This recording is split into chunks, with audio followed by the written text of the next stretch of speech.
This man was about to die, but his biggest concern was his dog. The world was coming to an end. Even then, he wanted his dog to somehow survive. So he built a robot. He entered all the information related to the dog's care and gave one clear instruction.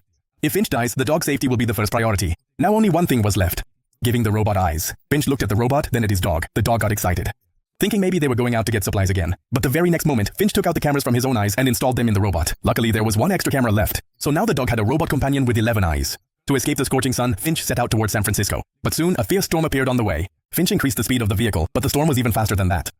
The robot immediately jumped out of the vehicle and brought steel spike winches to anchor the vehicle to the ground. But while placing the last spike, Time's strength gave out. Somehow he managed to get back inside the vehicle, or the vehicle started shaking violently. 3 steel cables snapped. Only the last spike saved his life.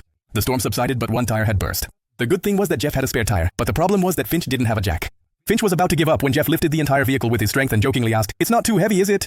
With Jeff's help, the tire was changed quickly and the journey resumed. But now it was clear that Finch's condition was starting to deteriorate. They decided to stop. He told Jeff not to do anything. Jeff said, "All right." As soon as Finch stepped outside, Jeff sat in the driver's seat and started pretending to drive. Just then a sound came from outside. Finch ran over and was shocked by what he saw. Jeff had lied.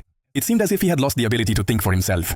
Finch was angry, but he kept himself calm. He told Jeff to bring his suit. Jeff refused and started driving the car. He became uncontrollably angry, but now he was no longer able to control the robot he had created. In his anger, he stuck his hand out without any protection. Within just a few seconds, his skin began to burn. He endured the pain, so that Jeff could understand that now he needs to grow up and take responsibility. Finch told Jeff, "This is why I created you, so that after me, you can take care of the dog." Hearing this, Jeff was shattered inside. He sat quietly throughout the journey. Finch felt he had said too much, so to lighten the mood, he said, "Come on, let me teach you how to drive." Jeff became happy again. The next morning, Finch was surprised to see a butterfly sitting on the car window. He slowly reached out his hand, and this time, he didn't feel any burning in the sunlight. After years, he finally felt some relief in the sun. He wore a nice suit, sat in the sunlight, and ate his last can of packed food. But the peace didn't last long.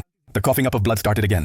There was very little time left. Jeff started to take him inside, but Finch stopped him. He hugged him like a father hugs his child. Jeff, he was no longer just a machine. He had become a companion with 7 human emotions. A little while later, Finch took his last breath, but Jeff's mission was not over yet. 18 hours later, Jeff and the dog reached the Golden Gate Bridge. They paused for a while to fulfill Finch's last wish and then moved forward together, in search of a new home.